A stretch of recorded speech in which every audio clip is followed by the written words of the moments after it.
Hey folks, 1775 Whiskey Passport Club. Collectively, we are making the whiskey world a smaller place. Now, if you want to be one of the gang, it's going to cost you £25. But what do we get for £25, my friend? Can you show us what's in this box? Absolutely, this magic box. We get a Glencairn glass with Wow. 1775 whiskey branded on it. You'll get, this is wrapped just now, you get a 50 mils of whiskey, you might see it there. And the tasting notes are sellotaped to it so you can enjoy what we're getting. And it's a special one. And this is a temporary card just now, but the cards will be similar to this, which are made of oak. Everyone's individually numbered. It's sustainability. Absolutely, you get different wee bits and pieces. The whisky flavour map that we always talk about, and some old Scots words. And I see one here which was added to it without my permission, is Tatty Peel, a bald-headed man with whisky knowledge. Wrong. Well, of course it kind of is, but also the planting in the oak tree for sustainability. We want you to come and be part of us. We want you to drive the club forward. Have some fun, have a great time, learn a lot of knowledge, pass a lot on. And the benefits and discounts. Lots of places join us where you'll get discounts for food, discounts for hired things, various different things that you can do. Then we'll give you food here, I'll give you discounts on tours, lots of things that's going to benefit you as a member of 1775 Whisky Passport. Excellent. And all we're going to say, Tatty Peel, Slange.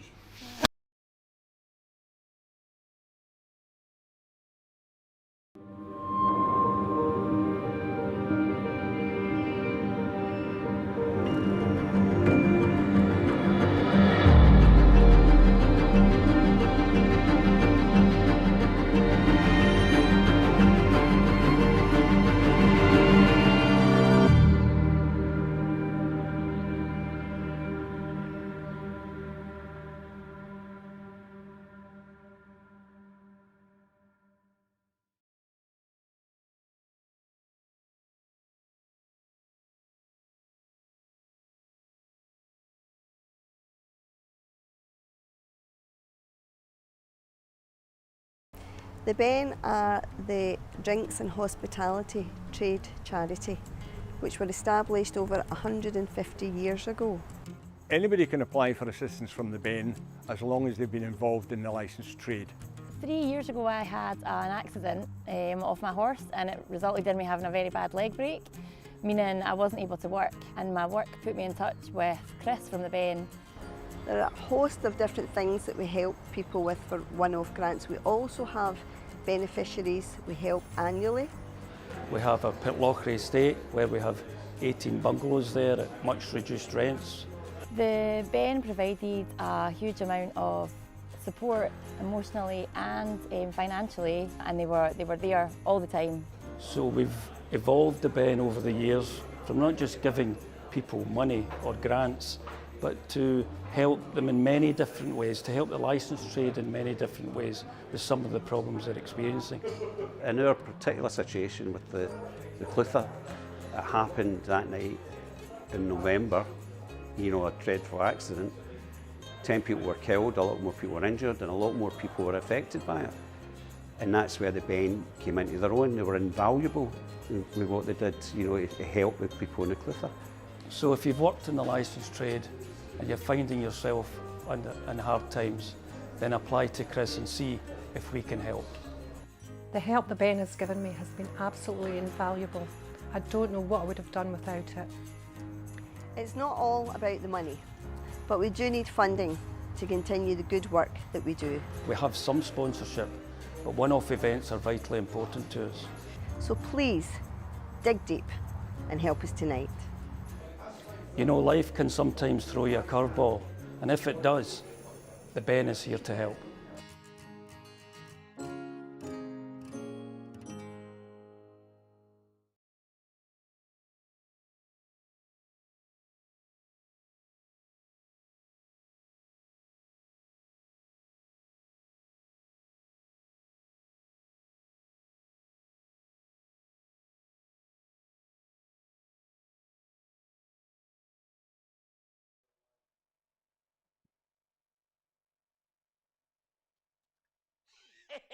How we doing, folks? It's Wednesday night. It's 1775 Whiskey Passport coming live for the Four Corners Whiskey. Sit back, relax, and fill your glass. Enjoy. The Ben are the drinks and hospitality trade charity, which were established over 150 years ago. Anybody can apply for assistance from the Ben as long as they've been involved in the licensed trade. 3 years ago I had an accident off my horse, and it resulted in me having a very bad leg break, meaning I wasn't able to work, and my work put me in touch with Chris from the Ben. There are a host of different things that we help people with for one-off grants. We also have beneficiaries we help annually. We have a Pitlochry estate where we have 18 bungalows there at much reduced rents. The Ben provided a huge amount of support emotionally and financially, and they were there all the time. So we've evolved the Ben over the years from not just giving people money or grants, but to help them in many different ways, to help the licensed trade in many different ways with some of the problems they're experiencing. In our particular situation with the Clutha, it happened that night in November, a dreadful accident. 10 people were killed, a lot more people were injured, and a lot more people were affected by it. And that's where the Ben came into their own. They were invaluable with what they did, to help the people in the Clutha. So if you've worked in the licensed trade and you're finding yourself in hard times, then apply to Chris and see if we can help. The help the Ben has given me has been absolutely invaluable. I don't know what I would have done without it. It's not all about the money, but we do need funding to continue the good work that we do. We have some sponsorship, but one-off events are vitally important to us. So please, dig deep and help us tonight. Life can sometimes throw you a curveball, and if it does, the Ben is here to help.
How we doing, folks? 7075 Whiskey Passport coming live to you from the centre of the universe, which is where?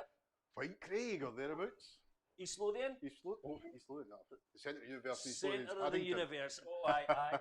On my left here, we've got my compadre, Tatty Peel, aka Neil the Peel Forbes, the only man that I know that's got short arms and deep pockets. Yeah. But he's a gentleman when you enter the pub because he always opens the door and lets you just slide right up to the bar to buy the drinks. And I've been heard that he steals the sugar out his granny's tea. So, Tatty Peel, thank you, my compadre. Good evening, thank you, Graham. And then normally behind the camera we have Gregor, the great technician, who is not with us, but tonight we've got the stand-in special star guest. We've got Tony, the T-Boney Raphael. And Neve. Thank you. And you know what? Collectively, we are making the whiskey world a smaller place. Yes. Now, we've got a massive audience from all over the globe tonight. Again, where have we got people from? McMurray. Oh, McMurray. Trinent. Pennycook. The big smoke. They'll be in for the States. Oh, there'll be States. West Coast. West Coast of America. West Coast. We've got them everywhere all over the group. Great. So it's all exciting. We've got a great show ahead for you. We've got to Germany because we've got to do a wee bit German later on. No, not saying the German language. No, that's it. But we've got everybody here. We've got some special guests sitting in the green room. Or let's be neutral, please. We've got some guests in the green room. And before we kick off, a couple of T's and C's, folks. Please drink responsibly. Don't drink all your whiskey at one go. There's a friend of ours called Jim Wilkie who always drinks it in one go, but we're not being responsible for that. Take your time, enjoy the show, sip it, and then maybe come back another couple of times and watch me. But then he watch him. Watch me, no. That's it. Andrew, you've got the face for radio. I was going to say Gordon Brown's out there in the radio room, as you know. At the radio room. So, yes, if you can love us, like us, or share us, if you're on those social medias, that would be excellent. But of course, I need to say thank you because we are here to raise some moolah for the Ben. Chris was at the front there, just showing us a little bit of the video, showing what the Ben achieves. 150-year-old, I didn't realise that. I do know that the Scottish licensed trade is actually 141-year-olds. So the same age as a feather then, eh? Well, I poor chap up in Pennycook. So, and of course, I'd like to congratulate the new president of the Ben, Warren Paul. He just took office last week. So, well done to you. Whoops, a little bit of feedback there. Yeah, So I know the Ben. Yeah, well, I was in the licensed trade for 5 minutes for 4 years, and I used to play bowls and golf for the Ben 30 years ago with Stuart Ross when he was MD at Belhaven. Right. He used to come along and invite me to some of these days. So, yeah, I'm aware of the charity for over 35 years and does a fantastic job for the licensed trade. So, well done to you all. Did you have hair in those days? I did have hair in these days, and I was probably about the size I am now, actually, because I've lost over 2.5 stone. So. I thought you were going to say about 5'8" or something like that, you know. I'm just saying a hello to everybody that's dialed in. We've got Brian Johnston, Jim Barry, there's a drip in the roof, and we've even got a team outside as well, but we'll interject. I want to make sure we keep the show rolling because we have a busy evening. Absolutely. If you've got any questions, please don't hesitate to ping them to us. We have the professionals, not us two. Oh, no, I was going to say. No, us two. Behind the scenes, we have the two professionals, so they can answer the questions. We've got Colin Dunn, who is the UK malt whisky specialist for Diageo, and then we've got Matthew Dudley, Matty Boy, good colleague, friend, comes in and harasses me. No, he doesn't. He just comes in and steals my coffees. It's good coffee, Graham. It's good coffee. What can I say? Yes, good. How are you keeping? You well? You sober, Matt? I'm very well, thanks, mate. I'm very well. Thank you so much for having us. Thank you so much for letting Diageo support you here this evening, Graham, and Tatty Peel. I think we know each other well enough to call you that. Yeah, but listen, guys, thank you so much. Diageo's super proud to be able to support the Ben this evening. Support Whisky, the 1775 Whisky Passport. Diageo have long been a huge supporter of the Ben, and we think what it does is incredible work.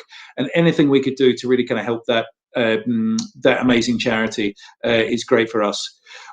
As you probably kind of know, we've got a lot kind of going on at the moment. We're looking to really kind of support the Scottish licensed trade at the moment through the SLTA, and also kind of more widely through kind of in-outlet support as well. So, if anyone on the call tonight is a member of the SLTA and they'd like any support in outlet, especially as they come back from a very, very difficult time, maybe the best thing to do is reach out to you, Graham. They can link into people like myself and the kind of wider Diageo team.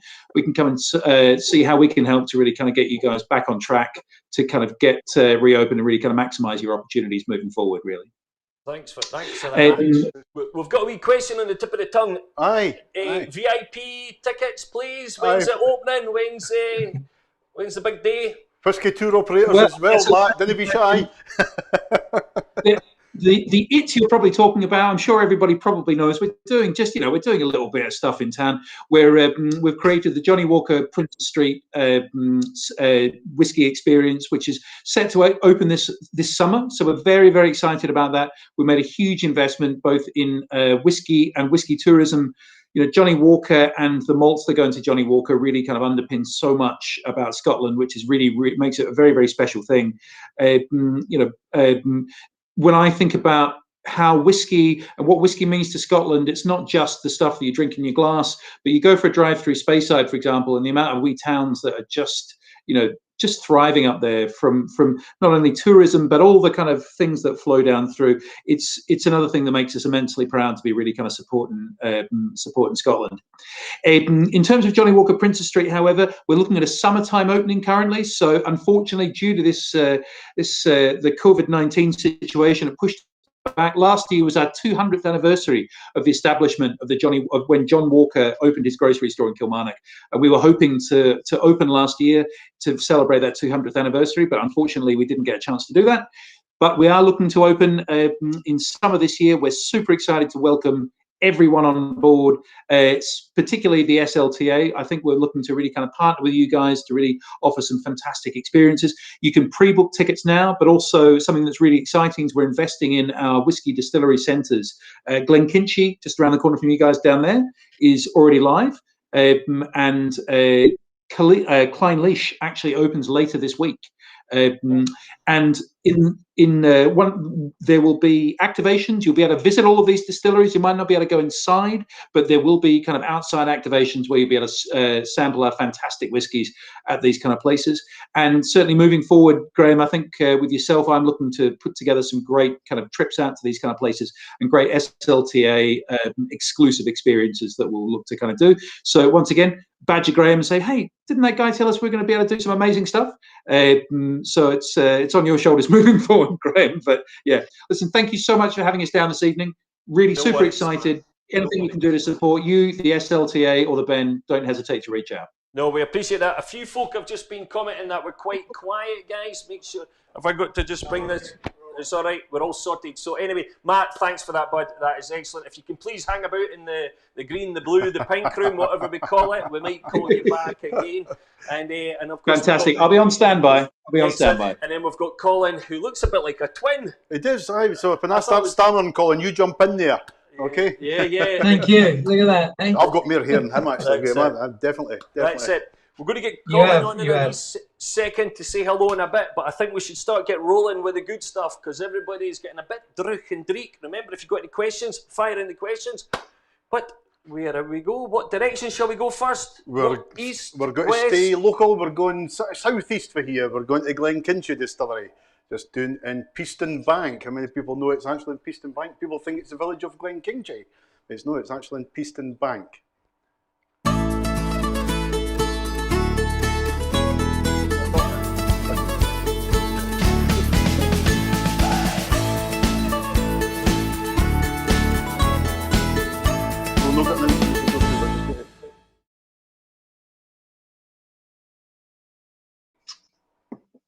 Hey, and we're back. Now, where's Colin? Colin, Nanu, are you there? How you doing? That's it. Yeah, I'm there. Have you got me? Right, my friend, we're going to go for the first one. Fantastic. Right, what can you tell us, and then Tatty Pete will tell us some more. How does that sound? Okay, excellent. Well, I've got my bottle of Glenkinchie here. I mean, just for the people out there, the region of the lowlands in the past has been noted really for very light, fragrant, grassy kind of aromas.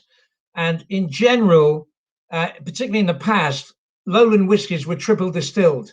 You know, whether it was Auchentoshan in Glasgow or Rosebank over in Falkirk, there was a time when the people who lived in that lowland region had they enjoyed their whiskies to be lighter and softer and more rounded.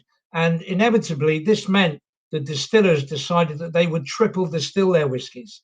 One or two didn't, one of them being Glenkinchie. And Glenkinchie is one of those whiskies that within our portfolio, if you will, at Diageo, with 28 distilleries, it's not really had the publicity that I think it deserves. And now that the visitor centre is now open, I think last year they had about over 40,000 people visited. They get a chance to look at a really well-preserved Victorian distillery. There's only 2 stills there, and they're producing around about 2.5 million litres a year. And the benchmark is the 12-year-old, light, clean, grassy. I've got it in my hand. I'd like to think that people at home or around the world will be able to join me. So you don't really need me to tell you how to drink whiskey. Everybody's got their own way of appreciating whiskey. Myself at the moment, after drinking whiskey for about 30 years, I'm tending to use a little drop of water now. I'm taking the alcohol level down by about 5-6% just to take away a little bit of the burn. But one thing that I think makes a big difference when we get to taste it in a couple of seconds is give yourself a few seconds in the mouth. If you think of all the spirits in the world, whiskey takes so long to mature, and the blenders at Diageo bottle it at what they consider to be the optimum for taste. So you got a Glenkinchie 12 in front of you. What I'd like you to do is, if you just, I always kind of break up appreciating whiskey into three separate stages, almost like a book or a play or a film. There's a beginning and a middle and an end. And in whiskey terms, that's nose, mouthfeel, finish. So also, I'd love you to be able to keep a little drop of these whiskies so that later on you can compare and contrast them, just to see these four corners, or these four different whiskies have got different attributes that play to your palate. So just give it a little shake just to get your olfactory glands going. Right, so thanks for that there, Colin. Giving us some introducing here. We've got a few folk dialing in. We've got Susan Allen there, who's looking forward to going to Glenkinchie in July when she's coming up. And who have we got? Stuart Dizelle there, Nicola Henderson. Just a few nice folk to say hello as well. I've got to say, Colin, 40,000 last year. It dropped after 2017 because I was a tour guide there, I was a superstar there. So as soon as I left, the numbers plummeted. It's a great distillery. I'm born and brought up in McMurray, so I know it very well. It was actually very friendly with the old original manager way back in the 70s and 80s, Alistair Munro. So yeah, it's a fantastic distillery. It's a fantastic experience here. We have great whisky as well. I must admit, I really like the Distiller's Edition. Is a nice wee and me. Yeah, can I just mention? I'm sure you're aware they've got like a very small copy of a distillery at Glenkinchie. It's almost like a Lego set. Yes, yeah, that was apparently built in 1912 or thereabouts. Way back. The great exhibition, I think it was in Crystal Palace, and it was brought back sometime in the 60s, and they said Alistair Munro decided in the mid-70s to rebuild it. It took years to rebuild it, and it's all there. Yes. It's a really, really great piece of equipment there. And I think being a guide there, going into that room first through the museum and actually giving people a whole preview of a distillery was apparently in 1912. Yeah, absolutely. It was actually built to make whisky. So it actually could make whisky at the time. It was a fully operational model, but really worth having a look at. Yeah, it's great. Excellent. I think going forward, the fact that the the Johnnie Walker experience is opening up, there'll be coach trips to be able to go to the distillery as well as Johnnie Walker experience, and that's great for Edinburgh, great for East Lothian, and great for the people who work at the distillery, who will be inviting people from all around the world. Fantastic. Yeah, absolutely. Sorry, Graham. I travel with the Tartan Army. All over the world, and wherever I see a bottle of Glenkinchie, because I'll occasionally go into a bar when I'm in Scotland matches, very, very occasionally, I actually take a photograph and send it back to them. I found it in Jerusalem, I found it in Tokyo, I found it in Mexico City. So I shared that with the actual distillery with Mike Casey, who's one of the producers there of it. So yeah, absolutely. Right, come on, Tatty Peel, let's get the legs on the go. Well, as Colin says, I don't know if you put water in first, Colin. I always encourage people to drink it without water first, just to get that burn. Yes. And for me, it just demonstrates more how the impact of the water does have. It lets you feel the impact. And it's funny, we've done a tasting with Dr. Bill Lumsden as well, and Bill was the same. He puts water straight in, but I'm down to earth. I go right at the basics first. So I always like to have a look at the legs first as well. Oh, he likes the legs. Have a look at have a look at the colour. It's purely just American oak there, lovely light golden straw colour. That indicates it's American oak. And that's a very general term because distilleries do cheat to an extent now. We're using different colourings. Fake tans and different toastings, shall I say, exactly into the cask, as you'll know. So but generically, it tells us it's American oak, but it's always got to give us a specific aroma coming from it. So we'll have a quick look at the legs. And the legs very quick, very light, very delicate. Oh, you'll no catch them. Colin, just for you, what I do is I never refer to the regions of whisky because I think, in particular, you've got Islay, everyone thinks of peaty, but you've got your Bunnahabhain, you've got your Brew Laddie, Classic Laddie, which are not Speyside has as many ppm. So I like to go with a whisky flavour map, and we've actually got our own whisky flavour map, and Graham will get it up, and we always try and plot them. As you'll see there, it's a light, delicate, smoky, and as Graham calls it, the rich side for Tatty Peel, retired policeman. Yeah, rich side. I like to think it's right. So what we try and do is we try and look at them, nose them, look at the legs, and we plot them for people who's joining our tastings there. And I think that really does help people get the idea of what we're talking about. Yeah, that's brilliant. Yeah. Can I just ask, is that one of the original posters from 1775? Yes, yes. Graham's face he's talking about. Yeah. I'm a poster child. He was for the radio, this one. Anyway, right, what we got going on? The first thing, we've had the look, it's light in colour, it looks delicate, the legs are very light, so it's got to point as always to the left-hand side. But without having a proper nose at it, we don't know if it's smoky, we don't know if it's delicate. We'll have when it gets to the Kalila, we'll be able to identify that differently. So we have a quick nose, absolutely no smoke, very light, very delicate. So we're going to come down to this bottom corner here. And Glenkinchie for me just sits somewhere about here, not far from the light, not far from the bottom corner delicate. It has a wee bit character about it, a bit more nose, but it is a very light, delicate. Breakfast whiskey, It always used to say it's a good breakfast whiskey. You can never get criticised for pouring it in your cornflakes on a Sunday morning. No other day of the week's I'd be at the church, I couldn't do that. Well, some churches have it in communion as well. They say it's red wine. But so we're having a wee look at it there, the colour. We've plotted it there. I just take it back to your nose. As I've always said, a lot of the guys are on, who follow us every week or every fortnight now. The guys who haven't, the best way to nose a whiskey is just to the side, nostril it aside, keep your mouth open and just breathe in naturally. And the first thing you'll hit in the Glenkinchie without water is the sharpness of that burn that Colin alluded to earlier on. But just breathe a couple of times, that burn disappears and you get the aromas. A lovely light golden whisky, the first thing you'll get is vanilla. I think the vanilla is so clear there. It's the sweetness of vanilla, and I'm sure, especially the boys in their younger days, well, if I stuck a vanilla pod in their mouth and chewed it, you get that sweetness and you get that dryness that hits your tongue. I get that in the nose right away, and no doubt we're going to get it in the tongue as well. So there's some citrus, again, very reminiscent of American oak, a wee bit citrus. For me, this evening, Glenkinchie is lemon. It's like lemon zest, lemon peel sort of thing. No potato peel. But lemon, really fresh, zesty, citrus aroma coming from it. Cut grass. Now, if there's guys from America, I do it in a whisky master class. You get people from California, they never get rain when they cut the grass, but you've got to be a Scot, I think, or pretty northern. When you cut your grass, you get a bit of dampness, you get that rain, you get that wonderful sort of clean aroma.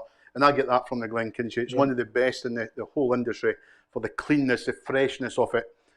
It's tremendous coming through there. A bit floral, nice and flowery, nice and bright, bouquet of flowers. Really lovely aroma. Not sharp like some of them. And I always think the 12 years, and I remember the Glenkinchie 10-year-old some time ago, and that had that sulphury sharpness to it. I think that 2 years has done this whisky the absolute world of good, and it's night and day in that 2 years. So there we are, we've plotted it. Some nice aromas. If you get the aromas, put them on the chat for us. Let us know you're agreeing with me. Half of the folk have finished the whisky by now. Used to have been gassing for so long. We'll need to sit and have a dram sometime, Colin. But when we throw Blake out at the Johnny Walker Centre, you and I will sit and have a dram with Matt. So, anyway, we're going to have a wee taste of it. Get into the palate. Slange, let's taste it. Slange. Philip Thorne's dehydrated. He's fallen off his seat there. Philip. Again, as Colin says, just let it roll about your tongue. Swallow naturally. Don't swill it about. I don't think it's worth swilling about. Just let it sit for a second or two. Just swallow it. The first thing you'll hit in the Glenkinchie is the short finish. It hits at the front of your tongue. It doesn't get to the back. It doesn't get to the side. You don't get the burn down the throat. It sits there. I always think females with a palate that they have is actually more akin to a light, delicate whisky like that, because they prefer that short finish, where a man likes a warmth right down his chest. But we'll not go into that too much. As we said in the email we sent out, it's purely our opinions, not Colin or Diageo's opinions or anyone else's. But I think women in particular, and there's a few, when I worked in Glenkinchie, even now, and as a tour guide with whisky, I like to push women towards that short, sharp finish, and it suits their palate quite well from there. But on the palate, as I'm talking, just swallowing, you get that vanilla, as I said earlier on, that vanilla pod, Graham. You get the sweetness, but the dryness. You get a right dryness coming behind it, which is not unpleasant, but very short in the finish. The cut grass, the zest of lemon. I am just finding it really fruity, very citrusy.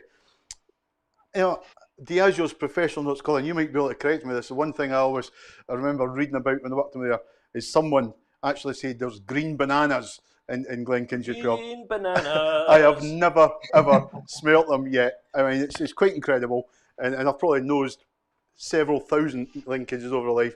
I've never had it. What I find quite good though is, even before we mention that, in the mash tun during the fermentation, occasionally at a certain period you open the washbacks, sorry, no mash tun, the washbacks in the tun room, you actually get like banana bread coming from Glenkinchie. It's at certain periods of the fermentation you get that, which is quite incredible. But I can't get it off the nose or the palate. So Glenkinchie, light, delicate, citrus, very lemony tonight, and that changes. But we'll put a wee touch of water into it. And I promise not to scoosh Graham the day. Not so much in Glenkinchie. I always say to people, have a wee look when you put a couple of drops of water in, and what you're actually seeing is the oils separating. I'm also a believer, and it was taught with me by Alistair Monroe, probably, I was about 18, 19, so 1997, 98. I was even born then. The late 70s, early 80s. It opens the flavours. I always talk about the opening of the flavours and letting the oils separate. Take it back to your nose. Yeah. And on the first nose there, that burn's gone. I just think a couple of drops of water takes the burn away. Really pleasant. You've got the citrus, the vanilla. More floral now in the cut grass. I've lost the cut grass completely. But nice and floral, bouquet of flowers. Wonderful aroma, really, for a light, delicate whisky. There is a lot, and it has changed over that 2-year maturation period. Wonderful, and another wee taste. You had a taste? Of course I have. I'm living dehydrating here. Holy baked beans and bologna, but it's lovely. I do like that. Again, the burn. Nice. For me, with a touch of water, it gives the finish just a wee bit more length and more depth into the finish. It sits in the back of the tongue, but lovely vanilla, not as dry. You're getting the sweetness now. The dryness is gone. The citrus, I think, is a wee touch of lime coming into it now because it's sweeter with the water, but a really, really great whisky and a first-class opening whisky. And I've got to say that because I'm local to it. I liked it without the water. You like it without the water? Yeah, I did. And that's one of the things, we don't even discuss that often, but I do, when I do whisky tastings, is ask for a vote, and you always get 50% like it or prefer it without water, 50% with water. I always say there's no right way and there's no wrong way to drink a single malt whisky. Drink it as you see fit to drink it yourself. So Slange, that's a Glenkinchie. Wonderful wee drop to start with. That's perfect. Excellent. Thank you for that.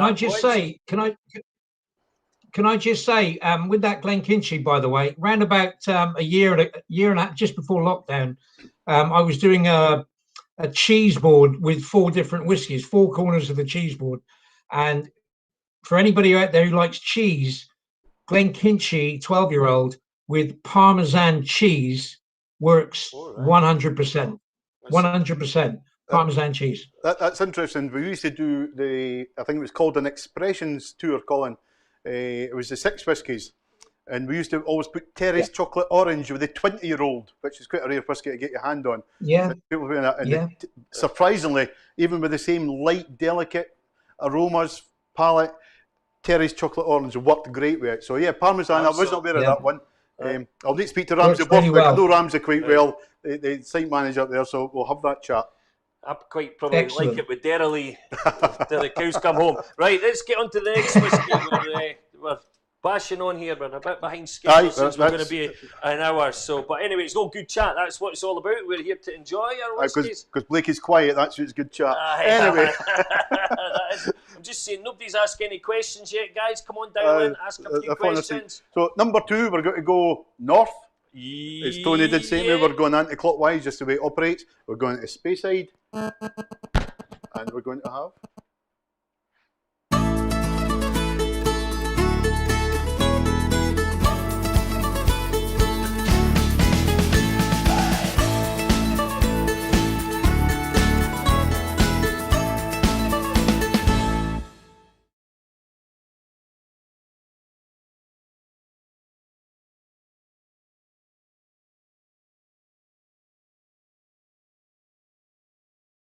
You poured the last one.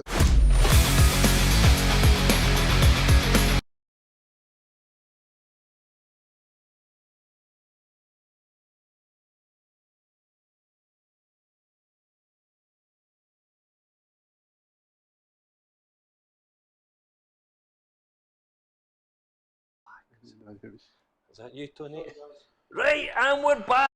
Technical issues do happen on the big screens. Oh, yes. Blake needed a toilet pit stop. That's Not what it at was. all. Yeah, Not at all.